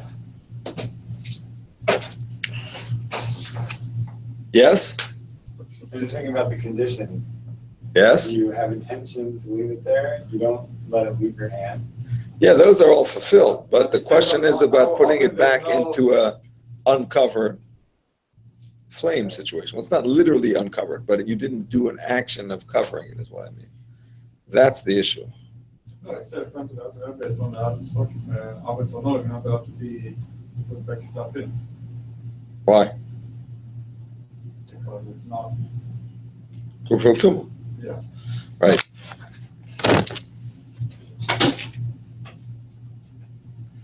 I saw something today in our forecast that I think answers that question, but I'm not 100% sure. Give me a moment. Where's our forecast live? If there's in Yerushalayim, I'll see him the week of July 2nd in Yitz Hashem. I guess we don't fly. Oh, you're with that, you're not gonna be here, oh, this was Yeah. nice. July 2nd is a Monday, and I'm flying to Eretz Yisrael for a week. Sorry? Celebrating 4th of July in Yerushalayim. Yeah, Yitz Hashem, and Yud Beis Tammuz altogether. I'd like to do classes that week, but Do we have it 2 in the morning? On Skype? 3 in the morning? I'd like to do it, but I don't know where I'll be staying. Our time or your time? No, I don't mind doing it in my time, but I don't know if I'll be staying in somebody's house if I can do it. Maybe I'll just give you like worksheets and Unless I can tests fly over and here for stuff. Monday, Tuesday, then we go back. We should all Sorry? just fly there from. No, I have to be there Monday night is my, whatever, bar mitzvah I have to be there for. Anyway, just thought I'd sneak in that information to you, but I'll probably see him in my trip. The 6 weekends. And I know I don't have class now, but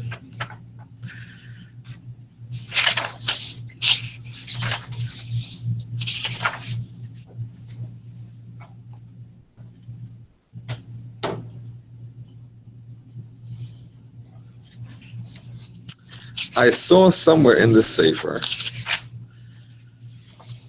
that if you lift up, his question was, if you lifted up something off a fire that was not Ufa Uktuma, but you didn't take it off completely.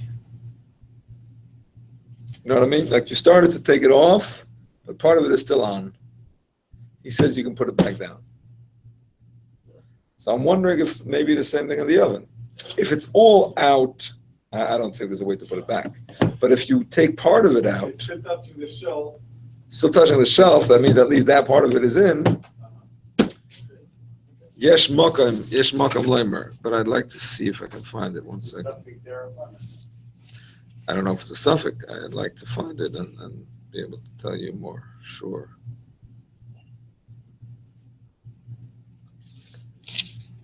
So covering the flame here for the coil, so you don't see it, would not help in this case. In an oven, it's difficult because the fire, the heat comes from the top and the bottom. Like I said, some people hold you can just cover the bottom.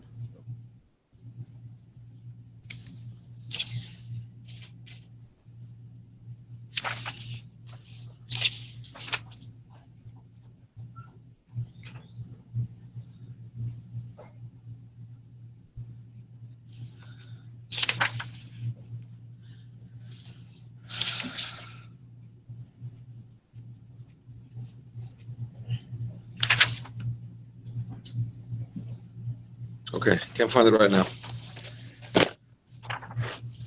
Yes. it's only for ordered food? No? No. Only For what kind of thing? for only important, like a meat or chicken, because before they can buy the cake. No, Shana? For Bishul Akam, there's a difference, but for Shabbos, no difference. This Shabbat, I look on the children spot in the crock pot, and it was in low temperature, and it was boiling. In a case that all the water disappeared, and the family member, and he wanted to take it out, still ordered from the crock pot, put more water. From the urn. From the, and put it back. But the water is going to boil again because the temperature is still low, but it's boiling. And in the machine, it's not boiling. You just keep it very high temperature. Do you have a problem with this? Ashkenazim have no problem. Ashkenazim have no problem. I mean, maybe the steam goes into the urn, makes it flashing. That's a separate issue. Inside the machine is not boiling. It's very, very high. That's no problem. For Ashkenazim, that's no problem. Because when something is Yad Seletas boy, there's no isser to make it more hot. Once it's reached that point, you understand? It's cooked. Same with liquid, it's cooked. With foods, it has to be cooked. But I'm saying with liquids, it's Yad Seletas boy. It's too hot to touch. It's considered cooked. Especially here, it already boiled. And the urn had already boiled, and it's still hot. It's just not boiling. So it's not usser to make it hotter. For that matter, if your soup is on the fire, it's on the blech, let's say, or on the plata, but it's on a place that's not so hot, and you want it to be hotter, are you allowed to move it over? Question even for Sfardim. Yes or no? Say it again. Are you allowed to move it over on the plata or the blech to a hotter spot? If it's hot, but not boiling. You want it to be boiling. You want hot soup. Yeah. Answer is yes. Because once it's cooked and it's still Yatzalet boy, there's no isser to make it hotter, as long as you follow all the conditions. So there's no problem to do that. The problem is when it comes out of the pot into the air, and then back into the pot, then there's an opinion that says once it's in the air, it's not the same level of heat, and then it goes back into the pot, it's a higher level. They say it's a problem. Lishem is also considered the void in general. Yeah. So why Depends. you can't add the word Lishem to the. That's Pina Mimechem Lamechem. The Gemara says, Pina Mimechem Lamechem, my teku. The Gemara doesn't answer. But maybe when you transfer from one pot to another, it looks like a new thing. This pot was never on the fire. Oh, that's something new. Understand? I'm not putting it, I'm just adding words to the. So I understand, but once it goes in something else, it's not the same thing anymore. It's like a new thing. If it goes straight in, so it never got a different status. Yeah, but the element, clear Rishon, one of the clear Rishon that you want to add is not going to be on the file when you're doing it. Yeah, but it's Or in you your can hand. cut back into the- Of course, but it's still in your hand. the cut. Absolutely, but it's still in your hand. The condition of Chazara, it doesn't have to be in the fire the whole time, right? As long as it's still in your hand. Have you, The question is, can you ask an Ashkenazi to do it?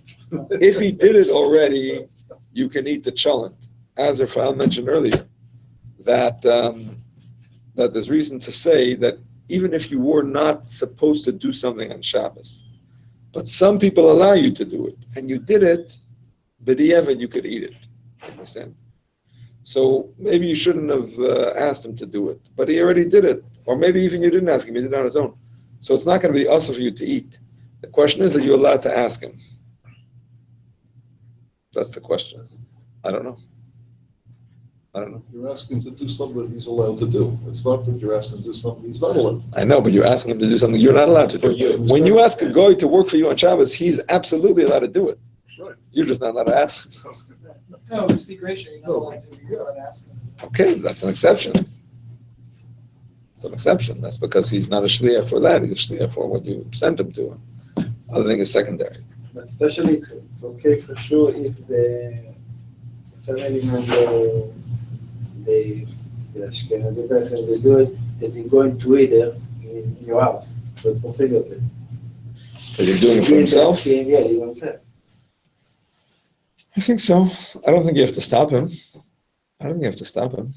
I said the story for Yitzhak, you said, What story? one that he had a chant in his yeshiva and he asked Ashkenazi from the street to come pour water in it. Oh yeah? What was Yitzchak Yosef doing even? Shameh? In his yeshiva. And the chant was gonna burn. And then he told it in Ashkenazi and the Ashkenazi didn't want it. He's like, no, I'm scared. So he called another Ashkenazi and he trusted him. So then, so he allowed. So he allowed it. Didn't I tell you that story? But maybe it's different Remember. for the Shiva, for the Klal. Yeah, Yeah, he's to do he's it saying it's for your our house. province. No, I don't think so. No? Not for a isser like that. That's a But the main thing is it's not allowed to do in general, but for the Klal, in the synagogue. not here. I don't think so. Not this one. Not this one. If he held it was usher, he wouldn't do it even for the clown. I don't think. how do you prevent the Okay. urn from becoming flake-shake? I'm sorry. How do you prevent the urn from becoming flake-shake? You make sure the steam doesn't go up. You do it like far away, or you let all the steam evaporate before you do it. You let it cool down a little bit. Yeah, it's okay. As long as it's out to lettuce. Okay. Turkish coffee is considered a real dish to cook. So that's what I think he gave a case of Turkish coffee. Then Ashkenazi, we have that real dish and how the Sephardi like. Can an Ashkenazi make regular instant coffee? Coffee then water on top? Why not? It's pre-cooked. There's a lot of details where we're Yeah, going to start skirting. Let's not skirt them. Let's wait till we get to them. אב מוחם קצת, אף פי שאין בסדר. אב אמר לך אוי להחזיר תחת הנם שלא נשדידים כתך הקירה. ומחזים גם לך שסר כדי מיד וניחל לגבי קרקע, ושעשה שם הרבה. וגם לא הידעתי בתחיל להחזיר, ואפילו פינתה של כדי האחר, זה אין למחס בידה. Okay, the minhag that Ashkenazim have, says the Alter Rebbe, based on the Ramah, based on the Ran, is that they put it back into the ovens. They put it back after they did not keep it in their hands. And they did not intend to put it back. And they changed it to another pot. We can't protest. Some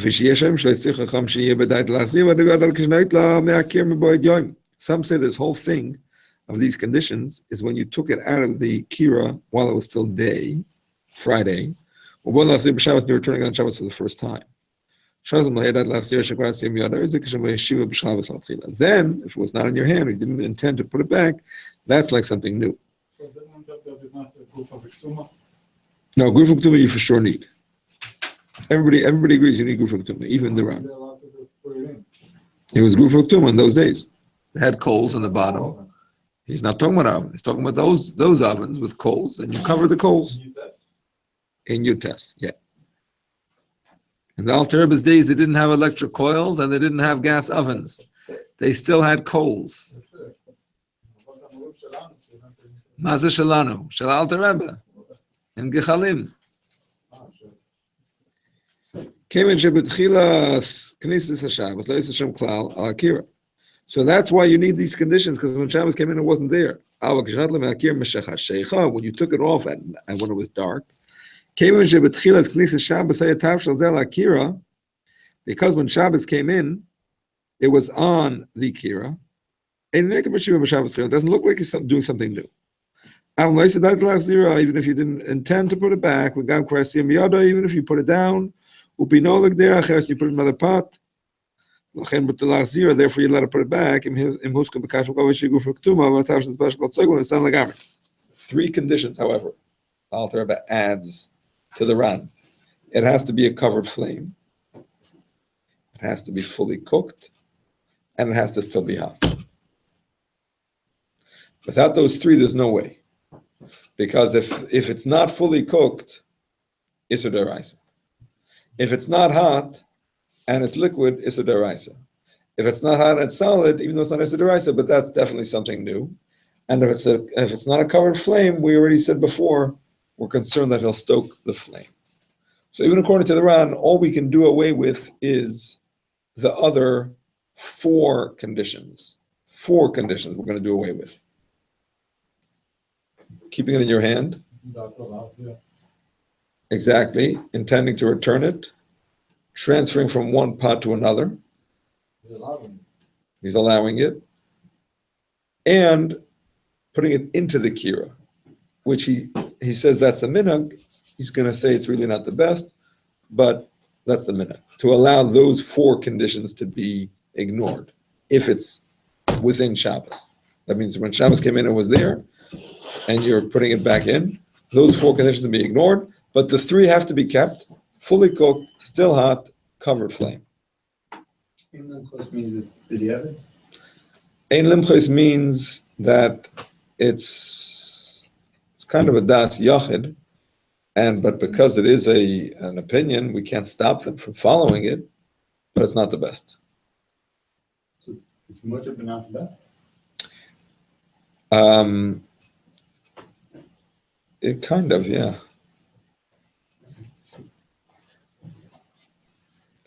Valzeh. Is there a calculation on time that you have to put it back on? No. As long as it stays hot? As long as it stays hot. It's totally depends on the pot, depends on the heat, depends on the AC in the room. I mean, it's not a time factor. Right? Yeah, but every pot is different. Every room is different. It's hot to return the heat for hours. Yeah, I can't give you a time in advance. It depends on the situation. But before we continue, I must absolutely share with you the most shocking story and lack of basic Hilchas Shabbos knowledge that I encountered in my life. There were 2 guys who were working in Melbourne on Kiruv. One guy was the nephew of a famous Rosh Hashiva, without mentioning any names. The other guy was a Baal Tshuva, but, for many years, went through yeshivas for many years. And they were doing a Shabbaton for students or whatever, Kiruv. And so they tell me they came over to some guy's house where it was like a little farbrengen going on Shabbos afternoon. And they come after the Shabbaton, to hang out and, farbrengen a little bit. And they say, they tell us what happened with their Shabbaton preparation. They said, we didn't realize that when you make a big cholent in a big pot for a lot of people, you really have to cook it, for like a whole day before Shabbos, because otherwise the heat just doesn't reach. Anyway, we realized when Shabbos came in that it was raw, and that we had a problem because it wasn't. Not only was it not going to cook, it was going to spoil. You know what I mean? Because the heat doesn't reach the top. It's not in the fridge. It goes bad. So we know you can't stir. You can't stir on the fire. So we stayed up. We got up during the night a few times. We took it off the fire. Wow. One of us held it. The other one stirred it. And then we put it back on the fire. And we did this throughout the night a few times. And Baruch Hashem was ready. And I couldn't believe what I was hearing. Multiple Torah violations that night, were transgressed. Because first of all, to stir something that's not fully cooked, and then that itself is a problem, and then to put it back on the fire each time is a very serious Well, problem. where'd they get this? One piece was going to be cooked already. What? All the meat. I'm just asking. Let's say there were a lot of meat. There were like 10 pounds of meat, but 1 pound of meat is already cooked. So what? They're putting the whole pot back. They're not putting that 1 pound back. It's a whole pot. They decided themselves, I guess. They had nobody to. They decided themselves. There's ice cream machines that just go around like a mechanical arm. Yeah. You can set that up, Shabbos, right? I'd say why not? How are you going to stop it though? I mean, on a timer. It'll stop How on you a gonna timer. get or the ice something. cream out of there? The arm's gonna keep going like this. And if you touch it, you stopped it, then you got an issue. It's gonna be fully cooked by the time. What do you mean? Oh, he's using one of You're those saying arms use to control it? You're saying to use it for food. chilling. What were you guys thinking? I thought you were making ice cream. Like a Yeah, you could do it, but you have to stop it. And how are you going to The stop problem it? is stopping it. It has to be on a timer or something. Okay. V'alzeh simcha Just mo'elam. quickly as it comes around. V'alzeh simcha mo'elam l'hakol yosef v'leimer. Sh'af ma she'asur chacham l'hachsi l'soicha, lo yasur ela k'shenoyta minam b'void yoim. V'hoyse b'yoreh l'achar shechashcha. So based on the kula of the Ran, they understand that you could even put it back into the oven.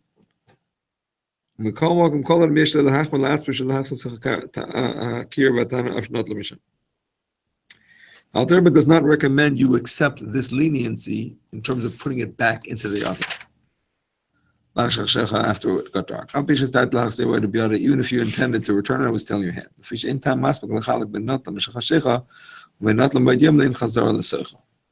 As far as putting it back into the oven, that is a problem that, even according to the Ran, should not be allowed. In other words, they took the Ran further. The Ran only said that you could do it from Shabbos to Shabbos as far as keeping it in your hands and intending to return it and not transferring from pot to a pot. The idea of putting it back into an oven, the Ran didn't say. They extended further, and it's not so clear. That could be a problem. A person should not rely on the Ran for that. Now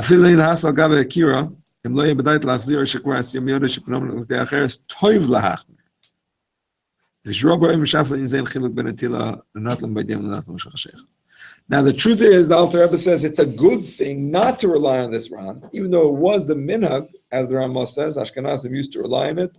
It's a good thing not to rely on it, and therefore, if you put it down, or you transferred it to another pot, or you you didn't intend to put it back, you should not do it.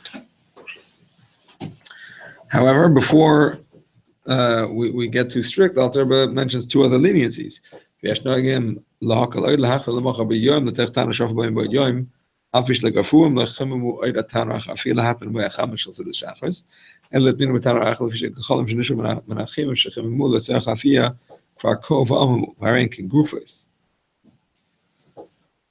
כל מקום יעשה לשם עשר, כמו שספר למעלה, יש בקילון עד אפילו את מינו ביחם, וכל מקום יחסו לשחס, בבעלי עמו כל גחול ומוד להחס, עושה חפיה מן היעץ, let it show.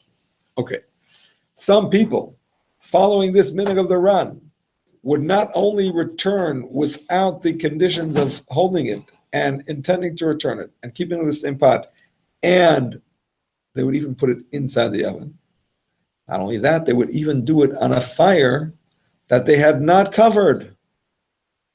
You'll say, well, a fire that's not covered, everybody agrees that that's a problem because you might stoke it.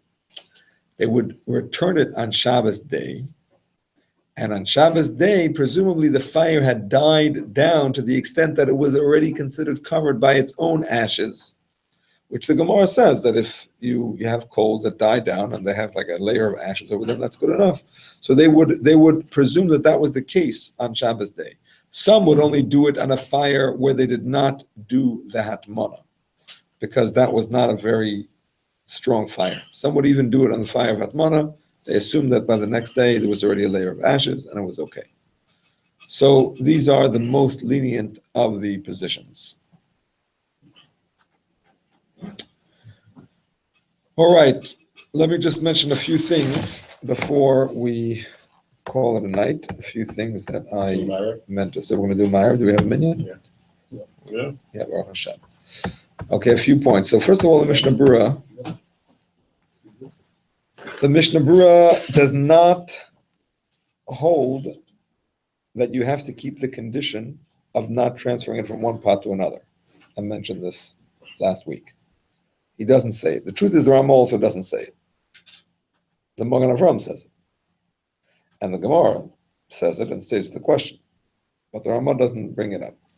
And the Mishnah Berurah says that there's room to be lenient because the Ran says that Pino Mimechem Lamechem is only a problem if you put it back to the original pot. You transferred it out and back in. Then it's a problem. But if you transferred it out and you kept it out, then it's okay. Because if you transferred it out and back in, so then it looks like you want it to be hot, then it's more like you're trying to keep it hot. But if you transfer it out and you're keeping it out, You can give an example with a food, how it could work. Take it out. What? that's a good question. How will it work? What's a case of the Ran?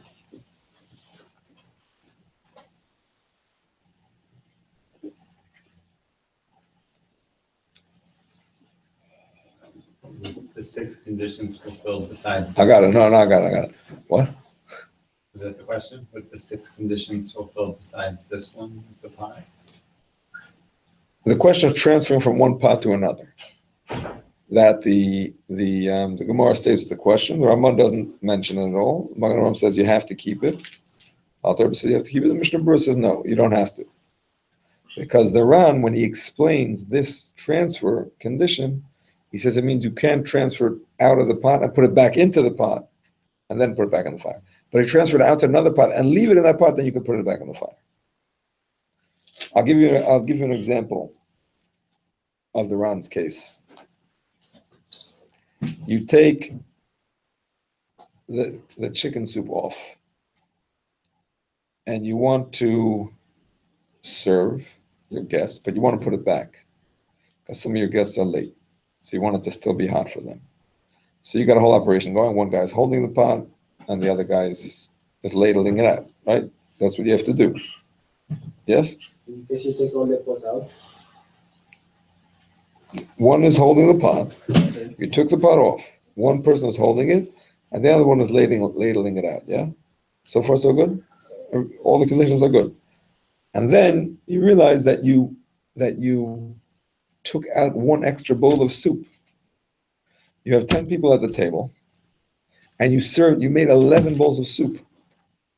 So you want to pour that 11th bowl back into the pot and put the pot back on the fire. No, can't do it. Once you transfer it out, you want to put it back in and put the pot back on the fire, you can't do it. That's how the Ran explains this question of Pino Mimechel Amechem. Took it out and put it back in. Why is that a problem? Because now that you put it back in, you show that you really want to keep it very hot. So that looks like cooking. Whereas if you would put it from one big pot into a smaller pot and you put it back, that is not so bad. So that's why the Mishnah Berurah leaves out this detail about transferring from pot to pot. And then you're allowed to put the 11 cups. No, you could take it, according to him, well, I don't know if you could take it from a bowl into a pot, because that's already a third one. But if you were to put it into a small pot directly, and you put it back on the fire, that's okay. According to the Ram. That's how the Mishnah Berurah passes. Is there a limit to the number of times you can take a pot on and off? No, Like your hands get tired, you can put it back on the no guy problem. that's serving No problem. 5-10 times, it doesn't matter. Absolutely. Well, you have to hold it with both hands, or can you hold it with one? That's for tomorrow. That's for tomorrow.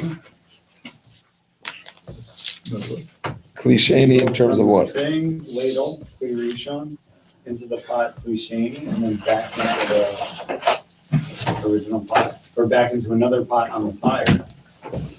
Back into another pot on the fire is a problem. Because of the conditions of Chazara, not because of Bishul. Not because of Bishul. As long as the liquid is still hot, according to Ashkenazim, you don't have a problem of reheating it. But you do have a problem of Chazara onto the fire. But just say into pot to transfer to a small pot, it's okay? According to the Mishnah Berurah, yeah. The Alter Rebbe holds not, but the Mishnah Berurah says yes. But this look like extra work, because you already hold the big pot.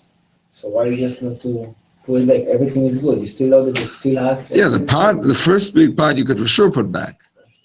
But It's just an extra. extra number 11. Extra, so, no.